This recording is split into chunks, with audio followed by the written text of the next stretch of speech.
গ্যাসটা যদি কারো বাড়িতে থাকে ওই সংসারে মালি মোকদ্দমা কেস কারবার গ্যাঞ্জাম ফ্যাসাদ একটা পর একটা লাগানো থাকে, সংসারে উন্নতি হয় না।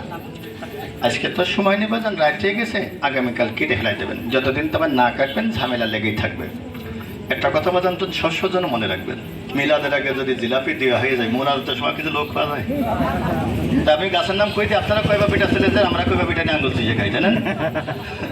গাছের নাম বলবো অদাকে বললাম, তবে এটা না খায় কিন্তু কব না, মেন ওষুধ হলো ইটা কাকা। আচ্ছা বাজান, এই ওষুধটা যারা খাইছো কে মিথ্যে কথা কব না, সত্যি কথা বলবো। এটা খাওয়ানোর আগে বললাম ঝাঁস ঝাল তেজ হিট গরম এলাচ লবঙ্গ দারচিনি মশলাপাতির ভিতরে দেওয়া আছে। আসলে কি আছে নাকি ছাড়া? আমাদের এই বাজারে বিভিন্ন ক্যানভাসার হকাররা ওষুধ বিক্রি করে। একটা লোক বুকে হাতে বলেন তো, আমি যে ওষুধটা খেলে বারবার খেতে ওষুধ আগে পরে আপনাদের কারো খাওয়া আছে?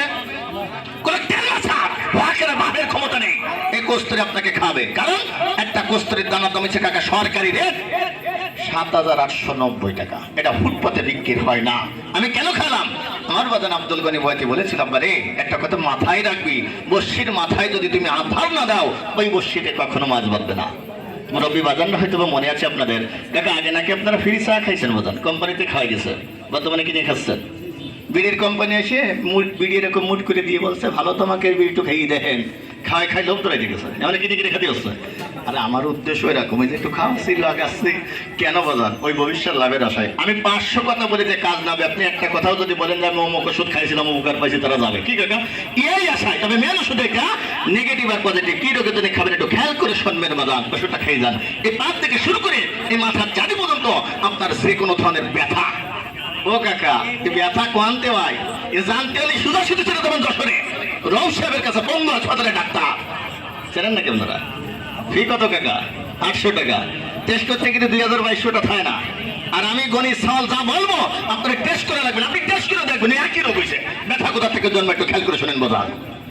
আজকে একটু গায়ে লাগলো, একটু বুঝতে লাগলো। আমরা বিলি মাঠে কাজ করি না ভাই, অনেক সময় আছে 1.5 মন 2 মনে বোঝা বান্ধি, কোনো সময় আছে বোঝার ওই পাশে একদম থাকে, আপনি এই পাশে থেকে ধরে মাথায় উঠান।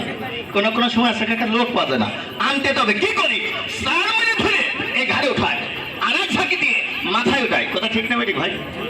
আপনি যখন এভাবে সান মারলেন না কাকা, জোর দিলেন এই ঘাট থেকে শুরু করে মাজা পর্যন্ত আপনার আছে স্পাইনাল কর্ড, এটা ইংলিশ শব্দ, বাংলায় বলায় মেরুদণ্ডর হাড়। এই হাড়গুলো বাজান একটার পর একটা সাজানো থাকে, যখন এরকম জোর করে শাক দেন ওর ভিতরে একটা ক্যাট করে শব্দ হয়। আবার কোনো সময় আছে বাজান হাড়ের পায়ে যে চিকুন শিরা থাকে ওই শিরাগুলো টান লেগে বলি যার পরে ওখানে রক্তের চলাচল গতিবেগ বাজান থাকে না। তখন ইয়ং বয়স ছিল, কাজ জোরে কাজ করে গেছো, এখন বৃদ্ধকালে সে ব্যথাগুলো ঠিক পাচ্ছে। আর একটা ব্যথা কোথার থেকে আছে বাজান একটু খেয়াল করে